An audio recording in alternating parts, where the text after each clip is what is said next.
안녕하십니까. 미디어 클래스 서범석입니다. 안녕하세요. 이진양입니다. 우리 주변에는 엄청난 양의 데이터가 존재하는데요. 이것을 보기 좋게 시각화하면 세상을 잘 이해할 수 있다고 합니다. 그래서 오늘 미디어 클래스는요. 데이터를 시각화하는 여러 방법을 알아보고 특별한 가치를 깨닫는 의미 있는 시간으로 마련했습니다. 저희와 함께 이야기를 나누실 분이죠. 경인교대 미술교육과 오창근 교수님을 모셔보겠습니다.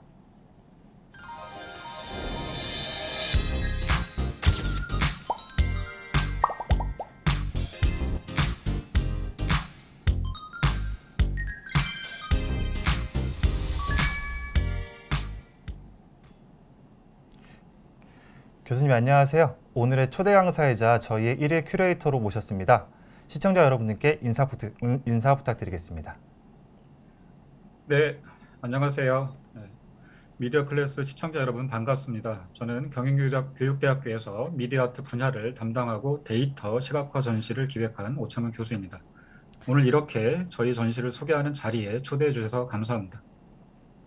네, 오늘 들려주실 이야기가 경인교대 전시관 진우지움에서 개최 중인 기획전시의 내용이죠. 먼저 데이터로 상상해요 전시의 전반적인 소개를 부탁드리겠습니다.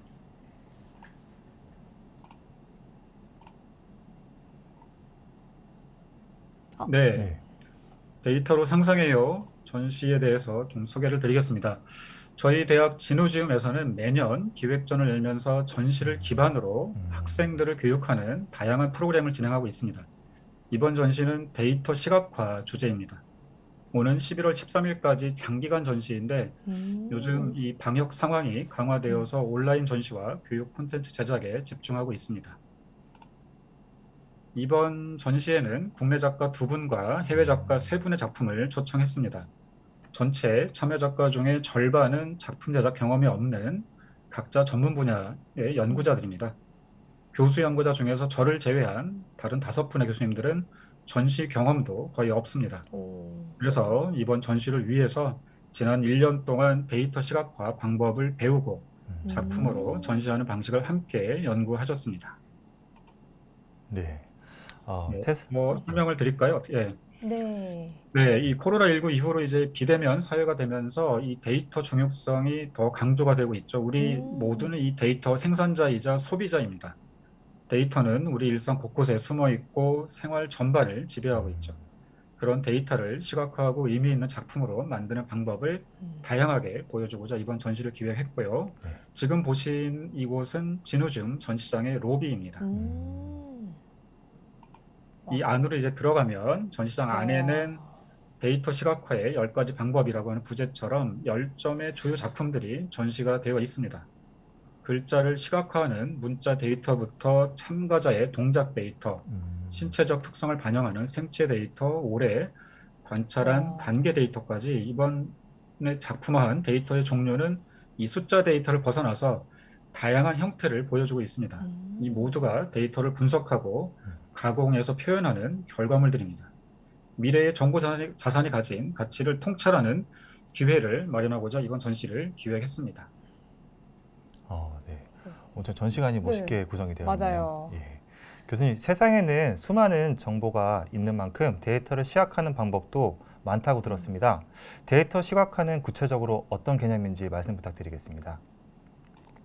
예, 이 데이터 시각화의 개념에 대해서 설명을 드려야 되는데요. 이 데이터 시각화 분야도 굉장히 큰 분야여서 설명이 좀 길어질 수도 있겠습니다. 우리는 매일 데이터와 함께 살고 있죠. 실제 세상은 데이터를 통해서 움직이고 끊임없이 데이터를 생산하고 또 소비하고 있습니다. 이런 데이터를 수집하고 분석해서 시각적으로 쉽게 알아볼 수 있도록 만드는 것이 바로 데이터 시각화입니다. 시각화에는 시각적인 표현도구, 예를 들어서 뭐 형태, 색상, 비례 같은 것을 이용하게 되는데요. 상대적으로 데이터가 크면 형태도 커지고 반대로 비중이 낮으면 흐린 색으로 표현하는 것이 일반적인 방법입니다. 데이터 시각화는 최근에 크게 성장한 분야인데요. 원래는 인포그래픽이라는 시각 디자인 분야에 속했습니다. 그런데 세상이 점점 데이터 중심의 사회로 바뀌면서 이 데이터 시각화의 비중이 크게 늘어나게 됐고요. 그래서 요즘에 많이 주목을 받고 있습니다. 개념적으로 데이터는 자료 자체인데 보통은 숫자하고 문자로 구성이 되죠. 네. 이것을 분석하고 편집해서 의미를 만들고 눈으로 볼 수 있게 만들면 정보 시각화가 됩니다. 네. 인포그래픽이라고 하는 것은 이 두 가지를 포괄하면서 메시지를 강조하는 분야이고요. 여기서 더 나아가면 데이터 기반의 예술 작품이 되는데 이런 예술 작품은 우리에게 깨달음이나 통찰의 기회를 제공하고 있습니다. 이 데이터 시각화 분야가 워낙 넓은 분야라서 좀 정리를 해드리자면 네. 좀 이렇게 말씀을 드릴 수 있겠는데요. 인포그래픽은 데이터 정보를 그래픽 이미지로 시각화하는 디자인의 유형이다. 이렇게 네. 보시면 되고요. 정보 시각화는 데이터를 분석해서 도출한 정보의 의미, 메시지 등을 시각화하는 것. 반면에 데이터 시각화는 데이터의 상태나 변화를 시각적으로 재현하는 것. 이렇게 보시면 됩니다. 네. 그러니까 이 둘 사이의 공통점은 데이터를 활용한다는 거고요. 그런데 차이점이라고 한다면은 이 정보 시각화 또는 인포그래픽은 주관성이 적용된다. 즉 의도나 의미, 메시지, 주장 등을 내세울 수 있다는 거죠. 반면에 데이터 시각화는 이런 의도나 메시지, 주장을 내세우면 안 된다라고 하는 규칙이 있습니다. 왜냐하면 데이터 그 자체를 보여줘야 되기 때문에 그런 거죠. 그래서 요즘에 데이터 리터러시라고 하는 말도 많이 쓰이고 있는데요. 이런 데이터를 분석하고 구분해서 판별하는 능력을 말하고 있습니다. 조금 더 설명을 드려도 될까요? 네. 네. 이 데이터 시각화의 전통은 굉장히 오래됐어요. 우리가 알고 있는 여러 가지 데이터 시각화의 유형 중에서 지도를 대표적으로 들 수가 있는데요. 이런 세계 지도는 아마 다들 보셨을 겁니다. 이게 네. 메르카토로 투영법에 의한 세계 지도인데 보시면은 마치 좀 과학적이고 사실적인 것처럼 보이죠. 그런데 이게 구 형태의 지구를 평면이라고 하는 지도로 옮기다 보니까 실제의 면적을 아이고. 왜곡시켜버리는 그런 부작용이 생겼습니다. 그래서 북쪽에 위치한 나라들이 너무 크게 표현되었고 반대로 맞아요. 적도 근처에 특히 이제 아프리카나 인도네시아 이런 땅들은 아주 작게 축소가 되었다고 하죠. 그래서 배경의 가로선, 즉 위도 표시선을 보시면 그 간격이 서로 다른 거를 알 수가 있죠. 적도 부분은 촘촘하고 네. 벽지방으로 갈수록 점점 넓어지고 그래서 이 기준이 일정하게 정확하지 않다라고 하는 거를 눈치채실 수가 있고요. 네. 사실 이 러시아, 캐나다, 미국과 같은 이제 북반구의 나라들은 세계 지도에서 보시는 것보다 더 작은 크기의 나라입니다. 그래서 러시아의 국토 크기와 아프리카 대륙을 실제로 비교해 보면은 차이가 지금 많이 보시는 이미지처럼 네. 우리 생각하고 좀 많이 다르게 되죠. 네. 그렇네요. 네. 이렇게 데이터 시각화 결과가 왜곡되면은 네. 큰 오해를 불러일으키기도 네. 하는 거고요. 왜냐하면 이미지라고 하는 것은 숫자보다 더 직관적이어서 데이터 시각화는 사람들에게 한눈에 어떤 인상을 주게 되는 거죠.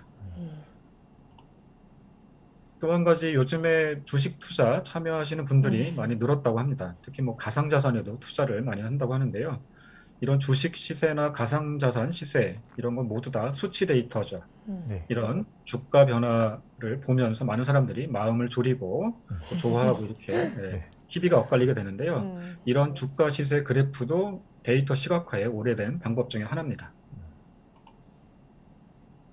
그런데 이런 그래프도 어떻게 시각화하느냐에 따라서 오해를 불러일으킬 수가 있는데요. 예를 들어서 지금 보시는 이제 화장품 광고의 한 이미지인데 네. 표를 비교하는 이 그래프를 자세히 보면은 제품 사용 후에 피부 트러블이 굉장히 줄어든다라고 하는 것을 알 수가 있는데요.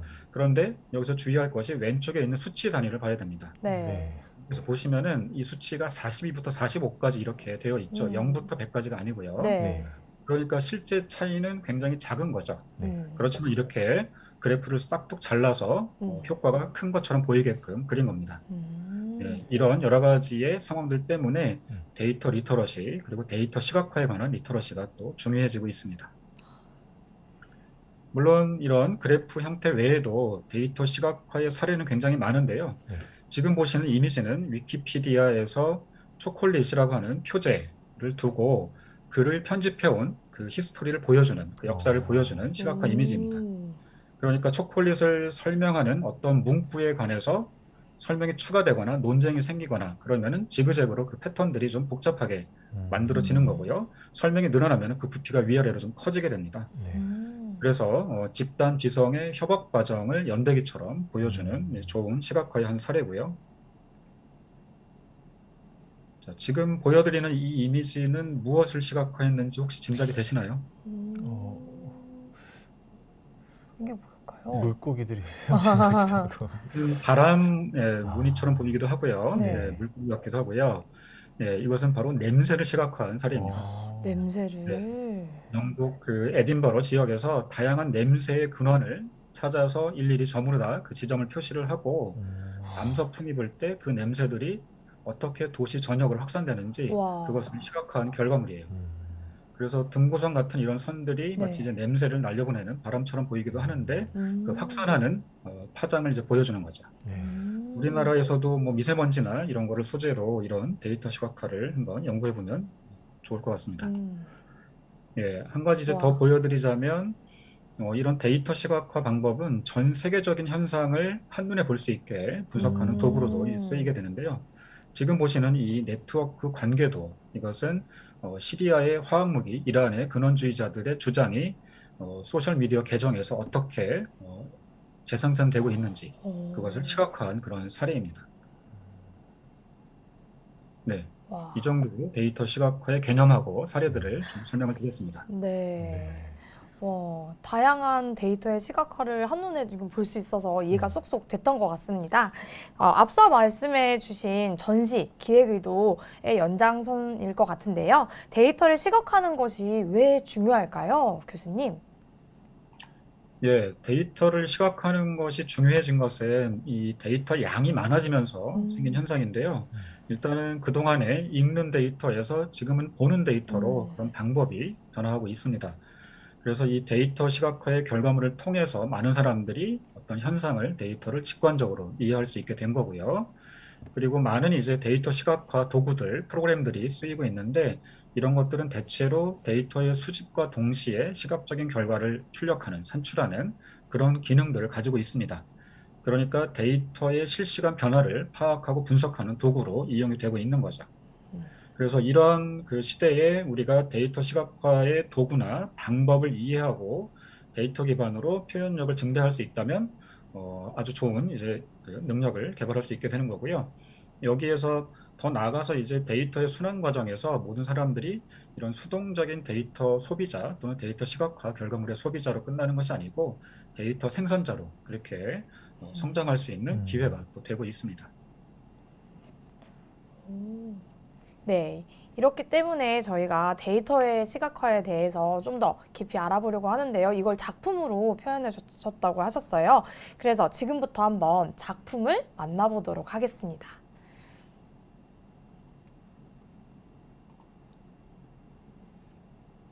네, 제일 먼저 제 작품을 먼저 보여드리게 되는데요. 네. 교수님의 작품이시군요. 네네. 지금 네. 앞에 이제 텅 빈 화면이 있었고, 네. 어떤 그 색깔만 보이고 있는데, 네. 관람객이 접근하면 이제 이미에 한글 글자 하나가 생성이 돼서 나타나고요. 네. 근데 이 글자는 무작위적인 생성입니다. 어떤 글자가 될지는 이제 저도 미리 알 수가 없고요. 네, 이렇게 생성된 글자는 사람의 움직임을 따라서 번져가는데, 이게 옛날에 길거리에서 보던 혁필화라고 하는 것이 있어요. 그런 네. 것을 좀 연상시키는 이미지가 됩니다.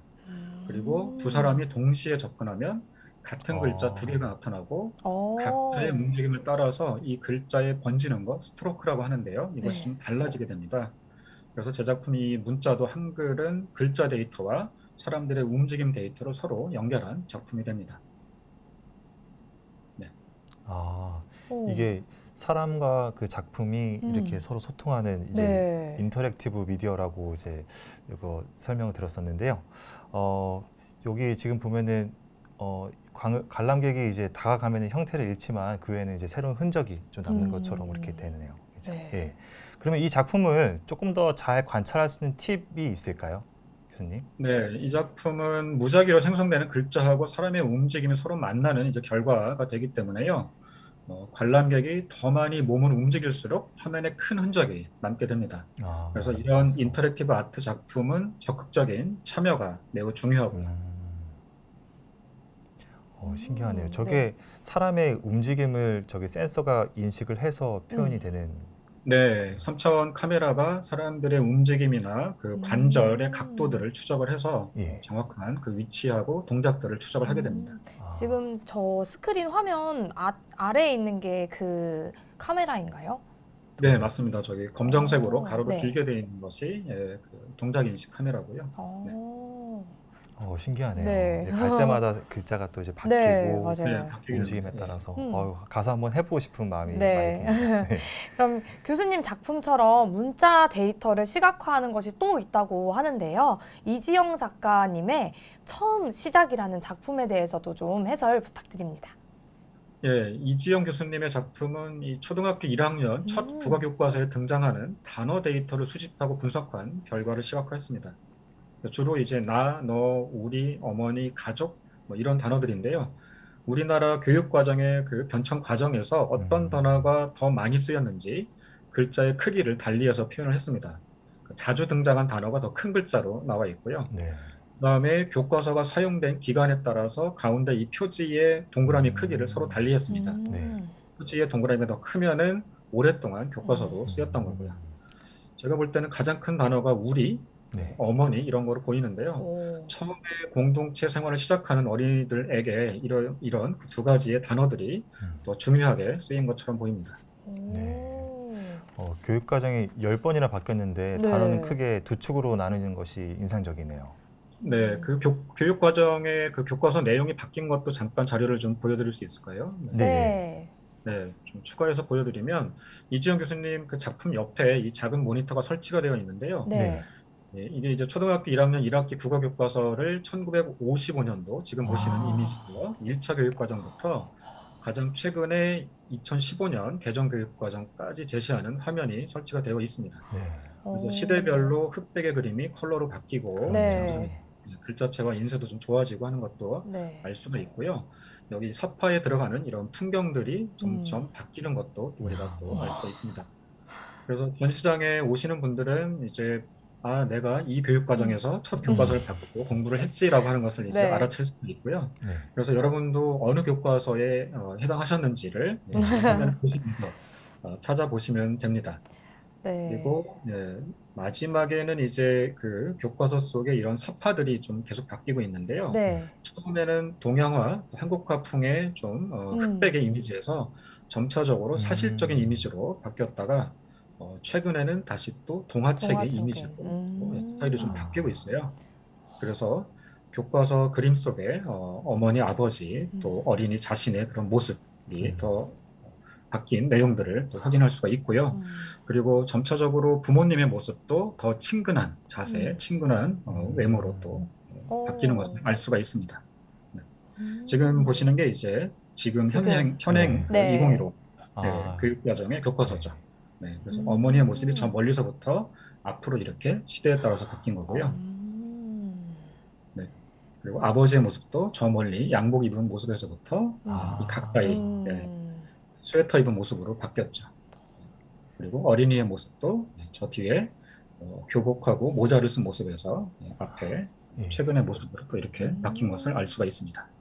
이렇게 모아놓으니까 너무 재밌네요. 네, 맞아요. 네. 근데 저 궁금한 게 있어요, 교수님. 이지영 작가님, 교수님께서는 혹시 어떤 과목에 전공을 하시는 교수님이신가요? 네, 이지영 교수님은 국어 교육을 담당하고 계시고요. 네, 그래서 국어 교과서를 이 연구의 소재로 또 사용을 하신 겁니다. 네, 그래서 그런지 이제 국어 교과서의 변천사를 잘 이렇게 작품으로 표현을 해주신 것 같아요. 그리고 이런 것들이 이렇게 시각화된 작품으로 표현될 수 있다는 게 좀 신기한 것 같습니다. 그래서 온 가족들이 함께 관람을 하면 더 좋을 것 같아요. 네. 옛날 추억도 많이 네, 생각날 것 맞아요. 같고. 어느 교육과정이셨나 찾아보셨어요? 방금? 예, 근데 1학년 교과서여서 네. 기억이 안 기억이 잘안 나시는군요. 나는 것 네. 같은데. 예. 지금 살펴본 것 같이 이지영 작가님의 작품이 너와 나, 가족, 사회 관계를 나타냈다면 친구 관계를 분석해 시각화한 작품도 있다고 합니다. 예, 그거 한번 소개시켜 주시겠어요? 네, 김종민 교수님이 그 친구 관계를 연구해서 시각화 결과물을 만드셨는데요. 학교에서 친구 관계는 어떻게 형성이 될까요? 초등학교 선생님과 함께 김종민 교수님이 한 학급의 학생들이 어떻게 친해지는지 그 관계를 오랫동안 추적을 해서 와. 이 온라인 시각화 도구로 그 결과를 직접 볼 수 있도록 체험할 수 있도록 만들었습니다. 네. 화면의 왼쪽 그룹 아래쪽은 여학생들이고요. 오른쪽 위의 그룹은 남학생들인데 이 각자의 이름들을 선으로 연결해서 이 친구 관계를 나타냈습니다. 그래서 이름을 클릭해서 움직여 보면은 요즘 말하는 누가 인싸이고 누가 아싸인지 알 수 있고요. 네, 이런 친구 관계가 만들어지는 이유를 교수님이 분석을 해보니까 네. 두 가지의 키워드가 나왔대요. 유유상종, 호혜성 이 두 가지인데요. 이 옛날 속담에도 있죠. 네. 그러니까 친구는 끼리끼리 어울리게 되고 또 서로 무언가를 주고받는 관계라는 거죠. 그래서 어린이도 어른도 이렇게 관계를 맺게 되는 이유가 서로 비슷한 것 같습니다. 지금 아까 보니까 이 친구의 이름이 좀 움직였는데 이거는 저기 네. 전시를 관람하는 분이 움직여서 따라오는 건가요? 네, 맞습니다. 이 앞에 마우스와 같은 인터페이스가 있어가지고요. 예, 여기에 이제 어떤 친구 이름을 클릭해서 그 관계를 이런 식으로 움직이면서 살펴볼 수가 있게 되는 거고요. 네. 저기 이름에 네. 있는 색깔도 어떤 의미가 있을 것 같아요. 색깔에 네, 대한 맞습니다. 이 그 친구들의 그 관계나 또 감정 데이터, 네. 뭐 행복도 이런 것들을 적용을 해서 색깔에 좀 반영을 했고요. 네. 네. 여러 가지로 이제 이 시각화 하나의 데이터를 가지고서 그 시각화의 결과를 다양하게 좀 적용을 해볼 수가 있습니다. 그래서 이 색상을 뭐 남녀 성별에 따라서 파란색, 빨간색 이렇게 구분할 수도 있고요. 네. 또는 말씀드린 것처럼 뭐 행복도를 측정을 해서 또 표현할 수도 있고요. 또는 뭐 선호하는 색상 그 자체를 네. 표현할 수도 있고요. 네. 그래서 이런 이제 데이터 시각화의 도구는 굉장히 다양하게 표현할 수 있는 그런 기능들을 제공을 하고 있습니다. 예, 너무 재밌는 작품 네. 같아요. 그리고 저희가 이제 학교에서 근무를 하고 있고 이 만들어주신 작가님께서 교대 교수님들이라서 그런지 더 저희가 친근하게 다가갈 수 있고 좀 더 관심이 가는 것 같아요. 그래서 서로 혜택을 주는 관계가 친구 네트워크에 영향을 준다는 것도 좀 많은 생각을 하게 하는 작품이었습니다. 네. 이번에는 이제 3명의 외국 작가님들도 참여했는데요. 차례로 한번 만나보면 좋을 것 같습니다. 먼저 기후학자인 에드 호킨스의 작품이 있다고 네, 지금 보여주고 계신데요. 이 작품 한번 소개 부탁드릴게요. 예, 이렇게 커다란 크기의 세로 줄무늬의 그림처럼 보이는 이 작품의 제목이 워밍 스트라이프입니다. 그러니까 따뜻해지는 줄무늬라고 하는 뜻인데요. 네. 이게 바로 지구 온난화 문제를 시각화한 작품입니다. 네. 그래서 이 왼쪽의 이미지는 지난 150년 동안 전 세계 평균 기온의 변화를 보여주고 있고요. 파란색은 낮은 온도, 빨간색은 높은 온도입니다. 그래서 20세기 후반으로 올수록 급격하게 짙은 빨간색으로 바뀌는 것을 알 수가 있게 되고요. 우와. 지구가 그만큼 이제 뜨거워졌다는 뜻인 거죠. 지금 보시는 이제 오른쪽의 이미지는 우리나라의 평균 기온의 변화입니다. 그래서 지난 120년 동안 평균 기온이 어떻게 변화했는지를 양쪽을 비교해 보면은 전 세계 추세와 좀 유사하긴 한데 우리나라의 온도 변화가 조금 더 변화무쌍하게 보이기도 합니다. 그렇네요. 와, 이건 지금 작가님께서 이렇게 표현하시고 프린트를 해서 작품을 만들어 주신 건가요? 아니면은? 네, 이 에드 홈킨스는 이 데이터 시각화 작업을 하고 있지만 원래는 기후학자예요. 그래서 영국 리딩 대학의 그 기후학을 연구하고 있는 교수님이신데요. 이렇게 이제 전 세계 지역의 또 나라들마다 평균 온도의 변화를 웹사이트를 통해서 누구나 다운받을 수 있게 그렇게 또 제공을 하고 있어요. 네. 그래서 이것은 뭐 누구나 다 이 웹사이트에 접속을 해서 원하는 나라나 원하는 도시의 평균 온도 변화 이미지를 내려받을 수 있고요. 이번 전시를 위해서는 특별히 이제 저희에게 좀 고해상도의 이미지로 출력을 해서 그 데이터를 보내주셨고 저희가 이 이미지를 커다란 사진 인화처럼 출력을 해서 전시물로 그렇게 활용을 하고 있습니다. 네. 때로는 이렇게 좀 한 장의 그림이 더 효과적이라는 생각이 듭니다. 네, 맞습니다. 데이터를 시각화하는 방법을 보여주면서 또 지구 온난화에 대한 경각심을 이 그림으로 표현을 해줄 수 있는 것 같아요. 네, 앞서 보여준 작품도 그렇고 이런 묵직한 메시지까지 줄 수 있는 것이 데이터 시각화의 힘이 아닐까 싶습니다. 교수님은 어떻게 생각하세요? 네, 맞습니다. 이 백문이 불여일견이라고 하는 옛말이 어, 있죠. 그러니까 네. 이런 데이터가 복잡해지고 많아질수록 그 변화를 쉽게 파악할 수가 없는데요. 네. 이런 데이터 시각화는 한눈에 그 데이터의 음, 흐름과 형태를 알 수 있게끔 도와주는 도구가 되고 있습니다. 특히 이제 이 에드 호킨스의 워밍 스트라이프 프로젝트 같은 음, 경우에는 이런 데이터 시각화가 잘 된 그 사례이면서도 동시에 이제 전 세계 누구나 다 음, 무료로 이런 데이터 시각화의 결과물을 공유할 수 있기 때문에 데이터 음. 시각화 프로젝트가 이렇게 온라인으로 공유되면은 그 파급 효과는 무한대로 늘어나게 되는 그런 사례를 보여주고 있습니다. 와, 네. 독일의 학자 라이프니츠의 유골을 모티브로 인공지능 기술을 활용한 작품이 있다고 들었습니다. 이 작품도 소개 부탁드리겠습니다, 교수님. 네, 이 전시장 벽에 검은 배경에 그려진 네. 13개의 초상화들이 이렇게 나열이 돼서 걸려 오, 있는데요. 이게 자세히 보면은 스크래치 기법으로 그린 사람들의 얼굴입니다. 그림 음, 아래에는 또 여러 가지 용어들과 숫자들이 또 붙어 있고요. 이것은 이제 독일에서 활동하는 미디어 아트 작가 아민 포크라백이 라이프니츠의 유골, 지금 보시는 이미지인데요. 음, 이 사진에서 작품의 영감을 얻어가지고 만든 이 손으로 그린 작품입니다. 그래서 아, 독일의 이 자연 철학자이자 수학자였던 라이프니츠는 그 미적분의 발명으로 알려져 있는데요. 그뿐만 아니라 이진법 체계도 제안을 했습니다. 그래서 지금의 디지털 세상의 기초를 마련한 수학자라고 할 수가 있죠. 그래서 이 음, 작가는 라이프니츠의 두개골 이미지를 네. 인공지능 GAN 시스템에 넣고 여러 가지 파라미터 수치들 설정값을 조절을 음, 해서 나온 가상의 인물 이미지를 보고 그대로 손으로 따라 그린 겁니다. 그러니까 아, 이것은 모두 다 실제하지 않는 가상의 인물 초상화인 거죠. 이런 인물의 형태를 인공지능이 그 이미지를 처음 밑그림을 그려준 거고요. 네. 그래서 오, 인공지능 시스템이 계획을 하면은 인간이 그 손발이 되어서 그 계획을 수행하는 세상이 과연 우리의 미래일까? 이런 음, 질문을 작가가 던지고 있는 거죠.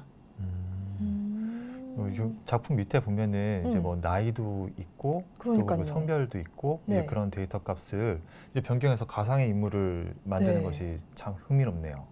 네. 오, 정말 아래 이렇게 나와 있는 네.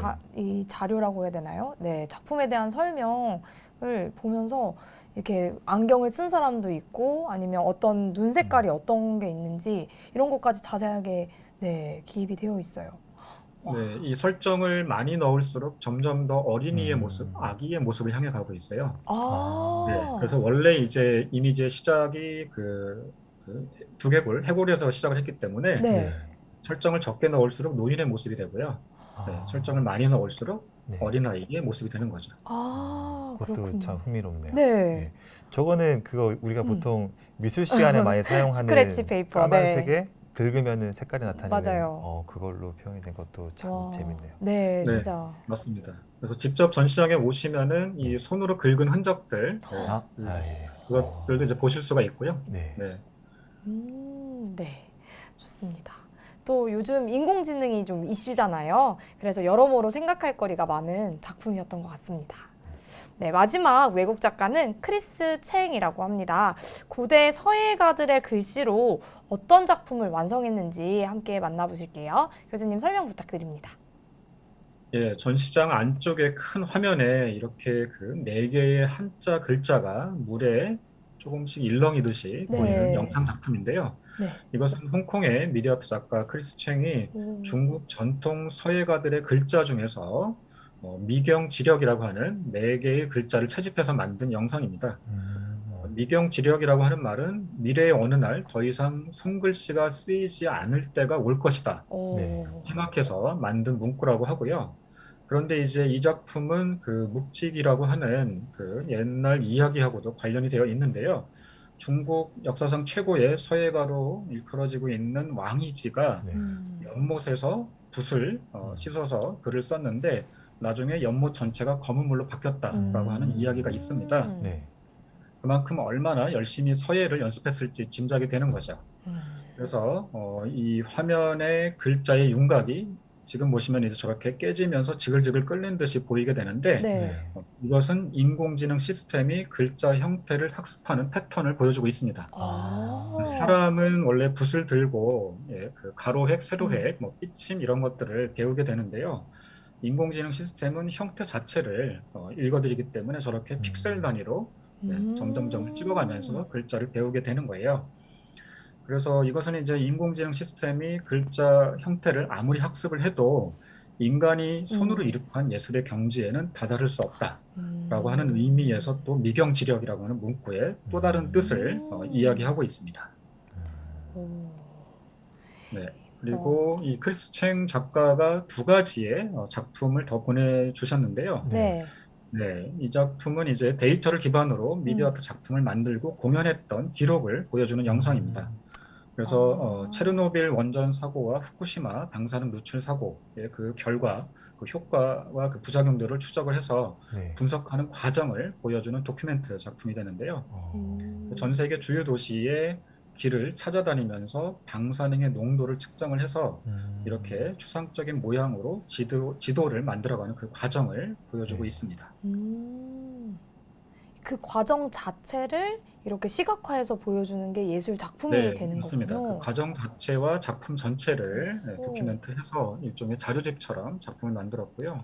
네. 또 한 가지의 그 크리스 챙 작가의 이 작품은 이 사회적인 문제에 대해서 언급하는 내용인데요.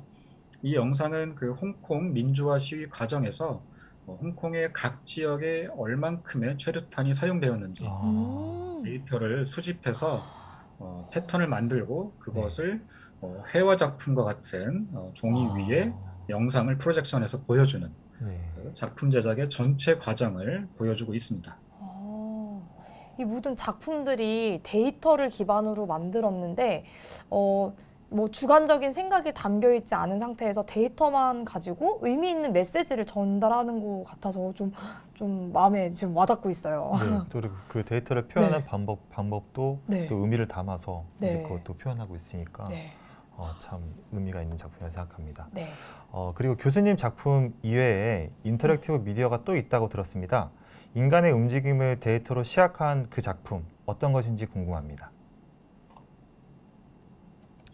예, 백준영 교수님은 체육을 전공하시는데요. 네. 전공하시는데 요즘 같은 비대면 수업 환경에서 이 학생들에게 운동 연습을 수행하게 만드는 일이 좀 어려운 과제였다고 합니다. 네.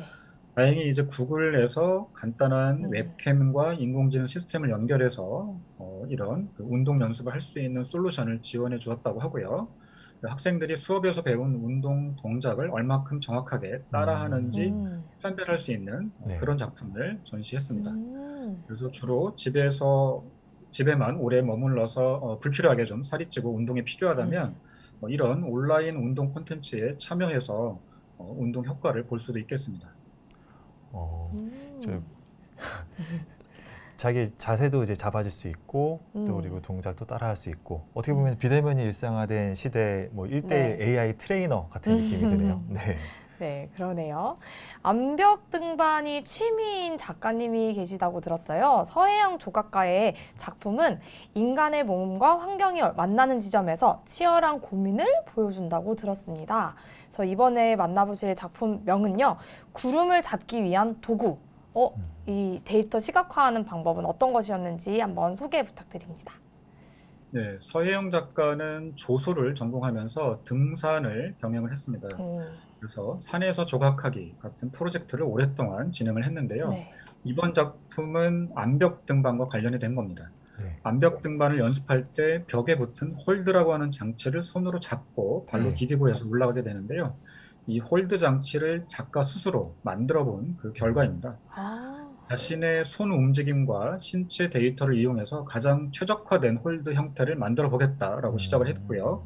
거기에서 파생된 재미있는 형태 탐구도 함께 진행을 했다고 합니다.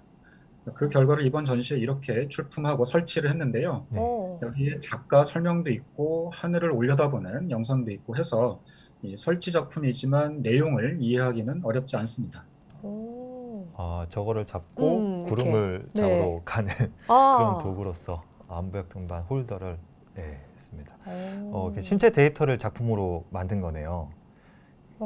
지금 앞에 전시된 작품들을 쭉 보니까 뭐 작가님의 뭔가 손 동작도 같이 들어있고 해서 좀 나한테 딱 맞는 홀드를 만들었다는 인상을 주는데요.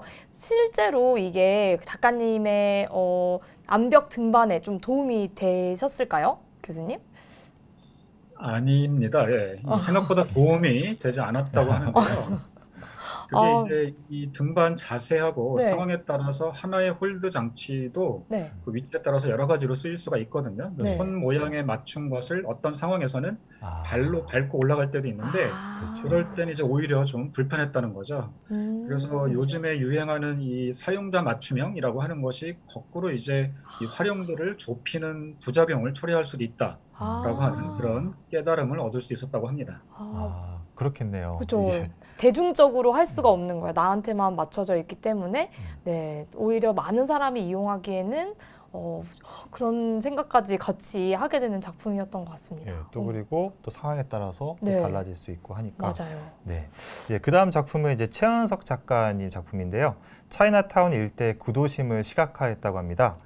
기존의 그림과 확연히 다른 차별점이 있다고 하는데요. 그것이 무엇인가요? 예, 앞서 설명드렸던 것처럼 이제 그 지도라고 하면은 이 상하 좌우라고 하는 어떤 규칙이 있거나 서로 이제 그 십자 형태로 직교하는 질서가 들어있는 경우가 많거든요. 그런데 오, 이 최연석 작가가 그린 이 지도는 개항장을 그렸는데 개항장이라고 하는 건 이제 인천의 항구 근처의 차이나타운 네. 구도심을 그린 겁니다. 근데 음, 여기에는 보시는 것처럼 엄격한 이 지도에 서로 음, 직교하는 특징 이런 것이 좀 빠져 있고요. 다 네. 둥글둥글 원형으로 좀 음, 배치가 되어 있습니다. 그래서 이런 것이 이제 이집트 벽화나 조선 오, 시대의 무슨 행차도 같은 데서 네. 찾아볼 수 있는 그런 방식이고요. 그래서 모든 것이 다 평면적으로 이렇게 펼쳐진 것처럼 나열이 되어 있는 거죠. 네.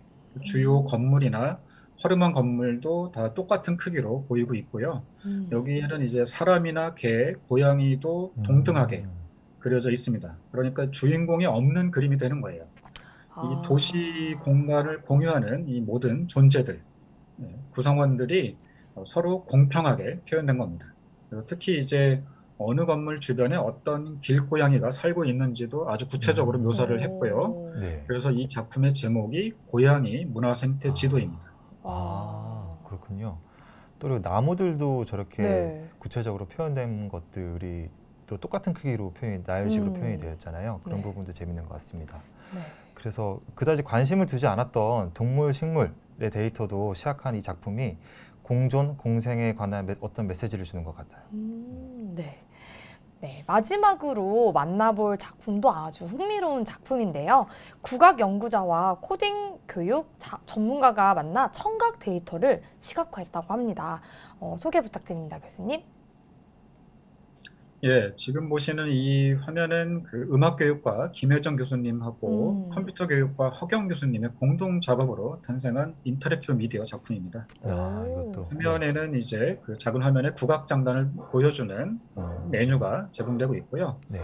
저 앞에 이제 큰 스크린에는 연주 소리가 실시간으로 그래프가 그려지는 화면이 나오게 됩니다. 음, 그래서 방금 들어본 국악 장단에 따라서 방 한가운데 북이 놓여 있는데요. 네. 그 북을 치게 되면은 이 들은 것처럼 똑같이 그 연주를 할 수가 있는지를 확인해 볼 수 있게 음, 되는 거죠. 그런데 이제 음, 아무래도 한 번 이 국악의 장단을 듣고 정확하게 재현하기는 좀 힘들죠. 그래서 여러 번 반복을 하다 보면은 어느 순간에 뭐 그래프가 서로 일치하게끔 나오는 경우가 있을 음, 텐데요. 네. 그렇게 된다고 하면은 이 국악 학습에 성공한 아, 경우가 되는 거죠.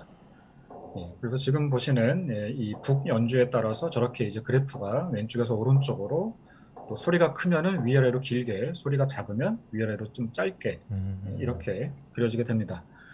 물론 이제 교육적인 내용이긴 한데 이 작품은 아무렇게나 또 연주를 해서 음, 소리 자체를 즐겨도 되는 그런 참여형의 작품입니다.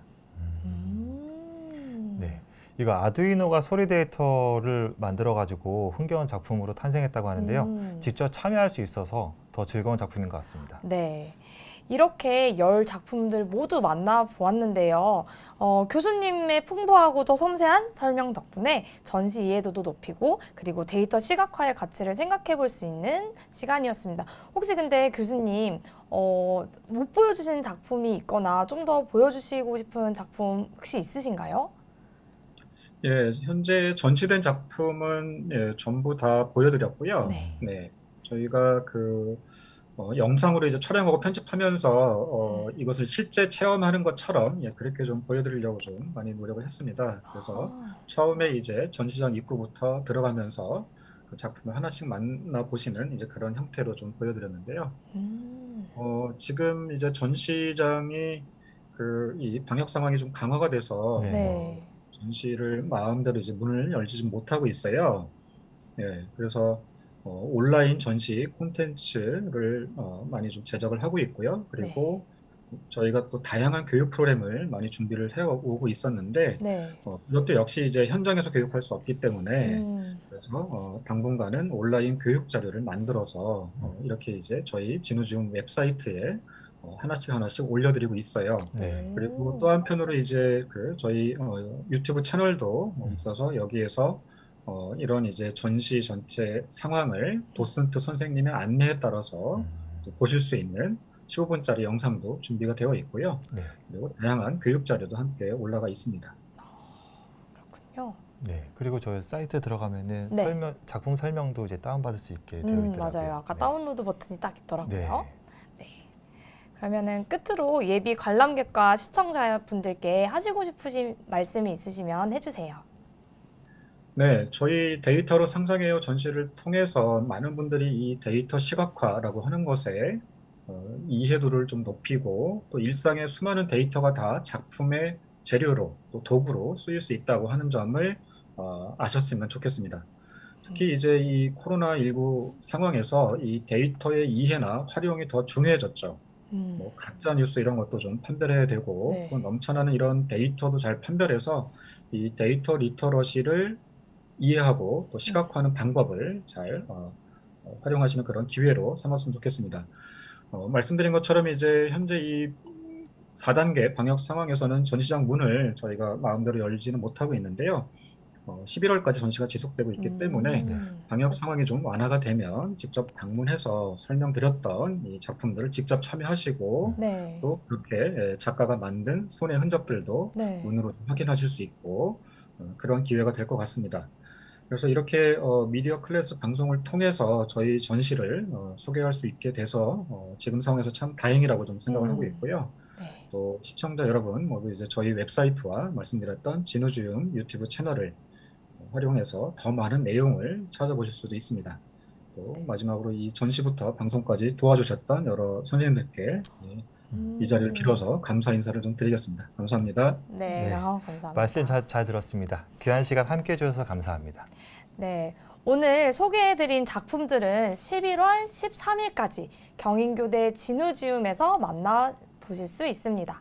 아래 자막으로도 안내해드리고 있는데요. 오프라인 관람이 어려운 분들을 위해 온라인 전시도 준비되어 있으니 구글에서 진우지움을 검색해보세요. 네, 오늘 방송 여기서 마치겠습니다. 시청해주신 여러분 감사합니다. 안녕히 계십시오. 안녕히 계세요.